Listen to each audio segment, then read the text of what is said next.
समझ में ही नहीं आ रहा। दीक्षा राजा बुंदेला जो क्राफ्ट ब्लेक ब्रांड और हैंडलूम कैफे से सेलेक्ट कर दिया। कंबाइंड डाइवर्ट हो गया हम।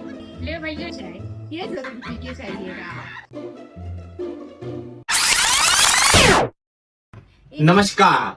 हमारी चंदेरी यात्रा के दौरान हम लोगों को प्राणपुर विलेज के बारे में पता चला।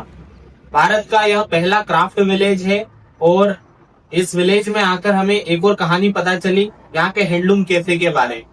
हैंडलूम कैफे पूर्णतः महिलाओं द्वारा संचालित कैफे है और इस कैफे में जो भी कार्य किया जाता है, जितने भी रोल है, वो सभी महिलाओं के द्वारा ही किए जाते हैं।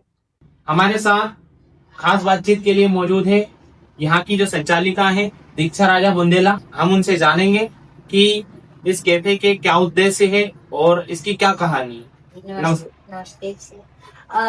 मैं आपको आज अपने इस कैफे के बारे में बताऊंगी, एक इसकी शुरुआत कैसे हुई और कैसे कैसे हम लोग इसको आगे ले जा रहे हैं। तो मतलब सबसे पहले मैं आपको बताना चाहूंगी इस गांव के बारे में। हमारा जो गांव है इसको क्राफ्ट विलेज के नाम से घोषित किया गया है।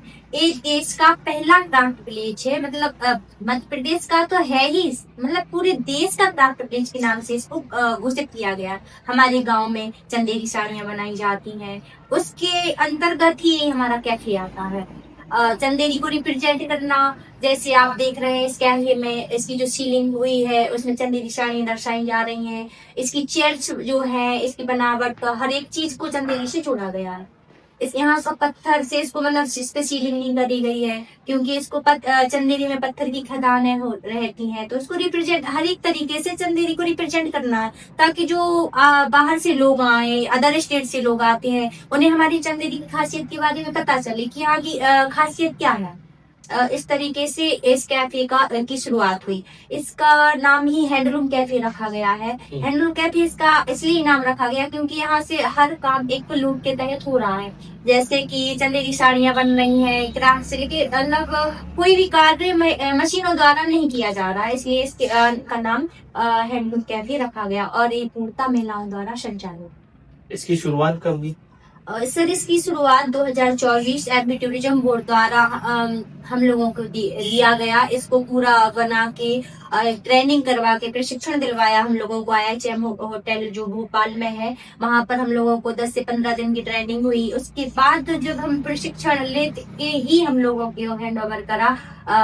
प्रशासन का भी काफी अच्छा सपोर्ट है, टूरिज्म बोर्ड का हमेशा सपोर्ट रहता है हम लोगों के लिए कि महिलाएं आगे आए। इसमें उनकी ही पहल है कि महिला उनका एक अनोखी पहल बोलेंगे। उनकी जो परियोजना है बहुत बेस्ट परियोजना लगी मुझे हैंडलूम कैफे की। बिजनेस में गाँव की, खासकर गाँव की महिलाएं बिजनेस में आपको कहीं बाई चांस ही कभी कभार दिखाई देंगी, और खासकर हम सौभाग्यशाली है कि इस प्राणपुर में हम लोगों को चुना गया और हैंडलूम कैफे हम लोगों को दिया गया। पूर्णतः महिला संचालित ये कहते हैं। हाँ, महिलाएं ही क्यों इसमें रखी गई पूरी तरीके से? महिलाएं इसलिए रखी गई, एक तो उनका फर्स्ट उद्देश्य ये था सर कि महिलाएं पूर्ण रूप से सशक्त बने। महिलाएं आर्थिक स्थिति महिलाओं की दयनीय होती है थोड़ा, उन्हें दूसरों पर डिपेंड रहती हैं। सेल्फ डिपेंड बनाने के उद्देश्य से भी इसको महिलाओं को ही चूज करा गया कि महिलाओं की आर्थिक स्थिति ठीक रहेगी तभी वो और अदर क्षेत्रों में भी अच्छी दिखाई देंगी आपको। मानसिक स्थिति, आर्थिक स्थिति अच्छी रहेगी तो मानसिक स्थिति भी अच्छी रहेगी, इसलिए महिलाओं को चूज कराया गया। तो इस कैफे को संचालित करने के लिए आप लोगों ने क्या कोई संगठन बनाया है क्या? जी सर, हम लोगों की एक समिति है, उसका नाम है सखी सहेली लोक कल्याण संघ। फेडरेशन का नाम हमारा सखी सहेली लोक कल्याण संघ, ये हरिंदिका के अंतर्गत कार्य करता है। सखी सहेली एक कह सकते हैं कि महिला सशक्तिकरण में एक बहुत ही महत्वपूर्ण कदम है। और इस कैफे का जो वित्त पोषण है वो किसके द्वारा किया जाता है? सर शुरुआत में हमें अनुदान टूरिज्म बोर्ड से मिला था, उसके बाद इसकी देख रेख, इसके सारे खर्चे, हम 10 महिलाओं का एक ग्रुप है, उसमें हम आपस में ही सब लॉस, इसका भी जो भी प्रॉफिट होता है, लॉस होता है, हम सब आपस में मिलके ही उसको मैनेज करते हैं। यहाँ का पूरा मैनेजमेंट आप ही लोग देखते हो? जी सर, यहाँ का हर एक छोटी बड़ी चीज लेके, कोई सामान राशन से संबंधित हो, कोई टूट फूट हो गई हो, या अदर कार्य हो, सर्विस हो, रिसेप्शन काउंटर संभालना हो, कुछ भी कार्य हो, वो टोटल हम महिलाओं द्वारा ही संचालित किया, मतलब देख रेख उसकी की जाती है, उसको संभाला जाता है। जी। अ, आपसे बातचीत के दौरान हमें पता चला कि आप पहले एक गेस्ट टीचर के रूप में थी बिल्कुल और उसके सर। बाद फिर आप इस कैफे की संचालिका के रूप में आप यहाँ पे आई हैं, तो मतलब उधर से इधर आपका कैसे आना हुआ? सर, मेरा ना टीचिंग करती थी मैं, गेस्ट टीचर थी। उसके बाद मैं मेरा यहाँ आना ऐसे हुआ कि, तो फर्स्ट मैं यहाँ इस गांव में ही रहना चाहती थी, गांव से बाहर जाना नहीं चाहती थी, फैमिली के पास भी रहूंगी और रोजगार भी करूंगी। किसी पे डिपेंड होने से बेहतर है कि छोटा मोटा जो भी मिल रहा है वो करूँ। उसके अंदर तो मुझे एक कैफे मिला, और मैंने घर वालों की परमिशन के बिना ही यहाँ पर अप्लाई कर दिया, और लोगों के मना करने के बाद भी मैंने यहाँ पर बोला नहीं नहीं नहीं, मुझे तो जाना है, तो करना है, मतलब कुछ करना है।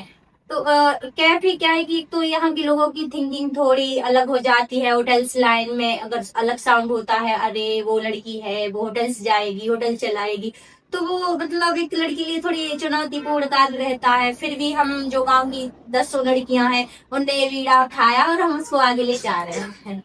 इस कैफे में कार्यरत जितनी भी महिलाएं हैं, हाँ वो इसी गांव की रहने वाली है, लोकल की रहने वाली? जी सर, इस लोकल के हिसाब से 10 महिलाएं इस गांव से ही चुनी गई हैं।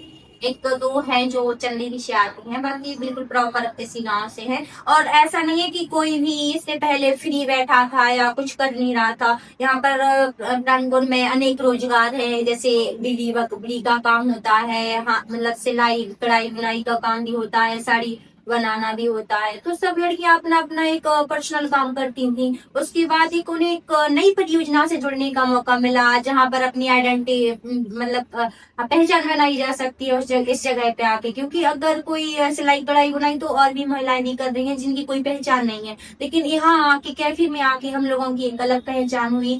इस कैफे के अंतर्गत यहाँ आने के बाद ही हम लोगों को मोदी जी ने भी प्रमोट करा है, क्राफ्ट विलेज को भी प्रमोट करा है। तो मैं सौभाग्यशाली अपने आप को मानती हूँ कि मैं इस कैफे में आने के बाद मुझे लोगों ने जानना शुरू किया। मैं देखी थी आपकी भोपाल कार्यक्रम की फोटोज भी देखी थी, उसमें जी आप सर। माननीय प्रधानमंत्री जी से भी मिले। बिल्कुल सर, मैं मोदी जी जो देश के माननीय प्रधानमंत्री सम्मानीय हमारे प्रधानमंत्री जी हैं, उन्होंने हम लोगों को ससम्मानित आमंत्रित किया है भोपाल में महिला सशक्तिकरण के तहत। मैं उनसे मिलकर आई थी, तो आभार व्यक्त करती हूँ उनका। इस जो कैफे का जो उद्घाटन है वो हमने बाहर बोर्ड पढ़ा था, तो बिल्कुल उसके सर। ऊपर लिखा था कि माननीय मुख्यमंत्री मोहन यादव जी के हाँ हाँ हाँ, संज्ञान में ये चीजें हुई। बिल्कुल सर। इसकी इनोग्रेशन ही हमारे जो केंद्रीय उड्डयन मंत्री रहे जो सिंधिया जी के शुभ हाथों से कर कमलों से हुई है उनके, तो उनके द्वारा ही करा गया है। तो इस कैफे को संचालित होते हुए लगभग 1.5 वर्ष का समय बीत चुका है, बिल्कुल तो हम सर। थोड़ा आपसे ये जानना चाहेंगे कि इस 1.5 वर्ष के दौरान आपको किन किन चुनौतियों का आपको सामना करना पड़ा? और शुरुआत ही हम लोगों को एक चुनौतीपूर्ण रहा है। शुरुआत में इधर आना, इस कैफे से जुड़ना, मतलब किसी बच्चे का एडमिशन कराओ, उसको इंटरेस्टेड नहीं होता वो, बाकी उसका मतलब इच्छा भी नहीं होती, इच्छा होगी तो भी उसको चीजें बहुत टफ लगती हैं कि नहीं मुझे नहीं जाना। ऐसा हम लोगों के साथ भी हुआ। जब हम 10 महिलाओं की एक समिति बनी, एक ग्रुप बना, उसके बाद हम लोग यहाँ आए, तो लोगों की विचारधारा ये थी कि लड़कियां हैं कैसे इस फील्ड में आ सकती हैं, कैसे चला सकती हैं, ये लाइन उनके लिए नहीं है, या वो नहीं कर सकती। उनका एक हम लोगों को खुला चैलेंज था कि तुम लोग 1 से 2 महीने में इसको बंद कर दोगे या मतलब नहीं चला पाओगे। उसके बाद भी हम लोगों ने इसको मतलब जारी रखा। शुरुआत में हम लोगों को कुछ सैलरी बेसिस भी नहीं है कि हम लोग उस पर टिके रहे हैं, लेकिन एक होप लेके बैठे थे, आज नहीं तो कल, आज नहीं तो कल, कभी ना कभी तो होगा। और हम उन लोगों के लिए साबित करना चाहते हैं कि जो कहते थे कि लड़कियों से नहीं होगा, आज वो देखें कि लड़कियों ने कर दिखाया। और हम लोगों को इतनी चुनौतियां देखनी भी पड़ी, जैसे लाइट्स है, किसी ने हम लोगों के बिजली का तार काट दिया, किसी ने नल का ऊपर से खोल दिया। मतलब एक संघर्षपूर्ण टाइम रहा वो, जो 1 वर्ष हम लोगों ने बिताया है। सब लोगों ने महत्वपूर्ण टाइम हम लोगों अपनी लाइफ की जर्नी बोलेंगे कि बहुत टफ टाइम रहा हम लोगों का वो।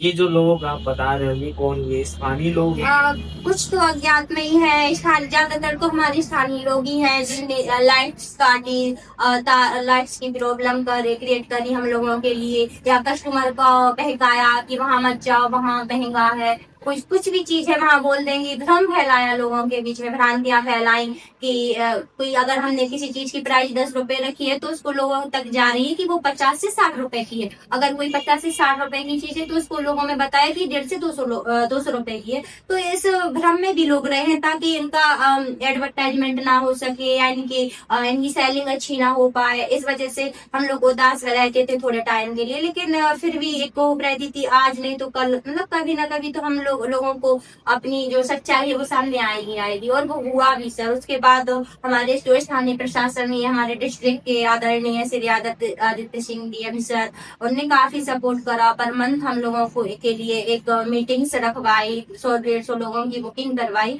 मैं उनका भी धन्यवाद करना चाहती हूँ, सर ने बहुत कुछ किया हम लोगों के स्थानीय लिए। प्रशासन ने आप लोगों का बहुत सही। हाँ हाँ सर, मैं स्थानीय प्रशासन का तो नहीं बोल सकती, लेकिन डीएम सर के बारे में खुल के बोल सकती हूँ कि प्राउडली बोल सकती हूँ कि हाँ वो हमारे लिए खड़े रहे, और हम आशा करते हैं कि आगे भी वो ऐसे ही खड़े रहेंगे। तो आप देख सकते हैं कि इन्होंने जो हमको कहानी बताई है, 1 वर्ष के दौरान इनको जिन जिन चुनौतियों का सामना करना पड़ा है, कहीं ना कहीं वो चीज समाज की कुंठित विचारधारा की ओर इशारा करती है, उस पितृसत्तात्मक सोच की तरफ इशारा करती है जो आज भी ये बात मानती है कि महिलाएं घर से बाहर रहकर कार्य नहीं कर सकती। किंतु हैंडलूम कैफे की जितनी भी महिलाएं हैं उन्होंने ये साबित करके दिखाया है कि नहीं, महिलाएं भी कर सकती है, अगर उन्हें अवसर दिया जाए तो वो बहुत बेहतर कर सकती है।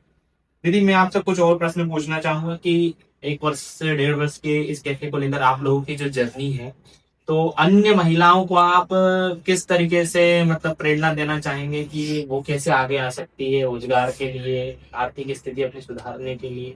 मैं उनसे यही कहना चाहूंगी सर कि रूढ़िवादी विचारधाराओं से बाहर आए और खुद पर आत्मविश्वास रखें, ताकि हम भी पुरुषों की बराबरी कर सके हर फील्ड में, चाहे वो बिजनेस हो या कुछ भी जगह हो, बिजनेस है, जॉब है, कहीं से भी लेके हम महिलाएं पुरुषों से पीछे नहीं है। हम उनको यही बोलना चाहेंगे, गांव से और सिटी का कोई मतलब इसमें कोई भेदभाव नहीं रखना चाहिए, अपने मन में भी नहीं लाना चाहिए विचारधारा कि मैं एक छोटी सी जगह से रह तो मैं बड़ी जगह नहीं जा सकती। वो महिलाओं से भी यही कहना चाहती हूँ कि निडर होकर अपने आप पर विश्वास रख के हर फील्ड में उतरना चाहिए, रिस्क लेके तो उतरना ही चाहिए हर फील्ड में। इस कैफे को संचालित होते हुए 1 से 1.5 वर्ष हो गया है। अब मैं आपसे ये जानना चाहूंगा कि आगे आप अन्य महिलाओं तक इस कार्य को कैसे बढ़ाना चाहते हैं? सर मैं चाहती हूँ कि जैसा हमारा इस गांव में कैफे है, अन्य गांव में भी ऐसे कई परियोजनाएं लाई जाएं, ऐसे और कैफे बनाए जाएं जहां पर महिलाओं को रोजगार मिले, या इससे अलग कोई और व्यवसाय लाया जाए तो महिलाओं को काम मिले, ताकि उनका मतलब खुद का कुछ इनकम सोर्स हो, जिससे उनकी स्थिति, आर्थिक स्थिति में बदलाव लाया जाए। हाँ, महिलाओं की यदि आर्थिक स्थिति में बदलाव होगा तो परिवार की आर्थिक स्थिति में बदलाव होगा, तो परिवार की आर्थिक स्थिति में बदलाव होगा तो फिर देश की आर्थिक स्थिति में बिल्कुल बदलाव बिल्कुल। और मैं चाहती हूँ कि महिलाएं हर मतलब ज्यादातर महिलाओं की स्थिति ही खराब रहती है, हर चीज के लिए उन्हें अपनी फैमिली पे डिपेंड रहना, फादर पे डिपेंड रहना, ब्रदर पे या हस्बैंड पे डिपेंड रहना, तो उस चीज से भी एक छुटकारा मिले कि हर चीज के लिए उनके आगे हाथ ना फैलाए जाएं, खुद का भी कुछ हो हमारे पास भी, मतलब हमें लगे कि हाँ हम उन लोगों को छोड़कर भी हम अपने आप में कुछ है। तो मेरी विचारधारा है कि जब हम कुछ करेंगे तो हमें किसी पे से मांगने की जरूरत नहीं पड़ेगी, मतलब हम खुद अपने आप में पावरफुल अपने आप को फील करेंगे कि हम हाँ सशक्त हैं। तो जब आप लोगों का यह कार्य शुरू हुआ था तो उस समय आपके परिवारों की क्या सोच थी? सर मेरे परिवार की सोच ये थी कि होटल्स लाइन में तो बिल्कुल भी नहीं जाना, होटल्स लाइन है वहां पर अपनी घर की बहू बेटियों को नहीं भेजेंगे, या मेरे परिवार की ही नहीं, यहाँ पर जो भी लड़कियां, जो भी भाभियां, महिलाएं कार्य कर रही हैं, उनके सबकी परिवारों वालों की यही सोच थी कि महिलाएं होटल्स में नहीं, विभिन्न प्रकार के कस्टमर यहाँ पर आते हैं, मतलब हर प्रकार का यहाँ पर व्यक्तित्व देखने को मिलता है, कोई नरम कोई गरम ऐसे करके मिलते हैं, तो वो कैसे डील करेंगी, क्योंकि हम अपनी बहन बेटियों को एक मतलब फैसिलिटीज का मतलब पैम्पर करके रखते हैं घर वाले, हमें बाहर नहीं जाना, एक हमारे घर की एक आने जाने की लिमिट, टाइम लिमिट थी कि इस टाइम तक तुम्हें घर पर होना चाहिए, इस टाइम तक तुम्हें बाहर होना चाहिए। तो उस फील्ड को भी हम लोगों ने क्रॉस करा। शुरुआत में हम एक टाइम बिल्कुल फिक्स टाइम था कि इससे इतने से इतने टाइम तक तुम्हें घर पर ही होना चाहिए। फिर कैफे में आने के बाद लोगों की विचारधाराएं चेंज हुई, देखा कि आगे जा रहा है, और हम लोगों को जब हम आगे सफलता की ओर बढ़ने को लग गए तो फिर लोगों की गांव के लोगों की भी और बाकी जो फैमिली की भी विचारधाराएं बदली। कैफे को संचालित करने से पहले आपको किस तरीके से प्रशिक्षण दिया गया? और सर, इस कैफे को बात करने से पहले हम लोगों का एक ग्रुप बना, सेल्फ हेल्प ग्रुप बना। उसमें हम जो महिलाएं इच्छुक थे, हम लोगों ने अप्लाई करा उसके लिए। ग्रुप बनाने के बाद हम लोगों का भोपाल में IHM जो institute of management, hotel management पर हम लोगों को 10 से 12 दिन का प्रशिक्षण दिया गया। वहां से लौटने के बाद 1 से 1.5 महीने हम लोगों का जो MP टूरिज्म का की होटल्स है, ताना बाना है, किला है, एक से 1.5 महीने हम लोगों की लगभग वहां पर प्रशिक्षण दिलाया गया हम लोगों के लिए। उसके बाद ही हम लोगों ने इस कैफे को हैंड ओवर लिया। अच्छा, और इसकी पूरी व्यवस्था मध्य प्रदेश टूरिज्म बोर्ड द्वारा ही हुई है। हम लोगों का इसका जो भी एक्सपेंसेस थे, हम लोगों के सब पूरे खर्चे टूरिज्म बोर्ड द्वारा ही उठाए गए हैं।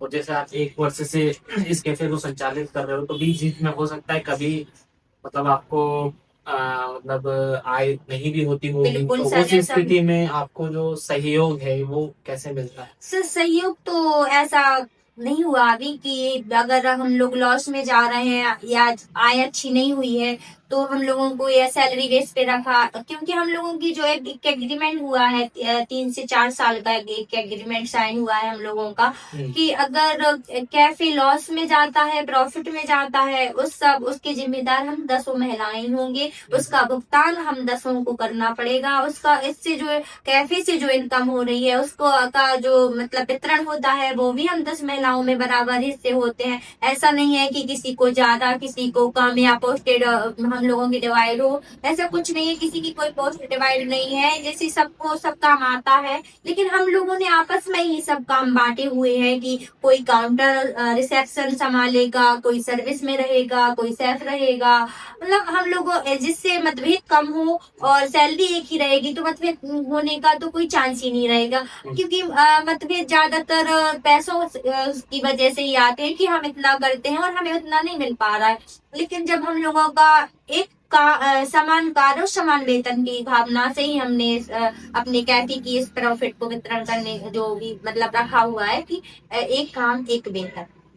मतलब किसी को भी पद या पैसे की वजह से हीन भावना महसूस नहीं ना हो, इस वजह से हम लोगों में जो हम खर्चे काट के जो पैसे वितरण किए जाते हैं वो सबको एक जैसे ही रहते हैं, सबका अमाउंट बराबर रहता है।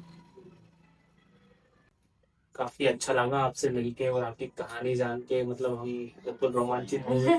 और अन्य महिलाओं के लिए भी एक बहुत ही प्रेरणादायी कहानी है कि आज के समय में 21वीं सदी में भारत की जो महिलाएं हैं, अगर वे ठान लें तो वो कुछ भी कर सकती है।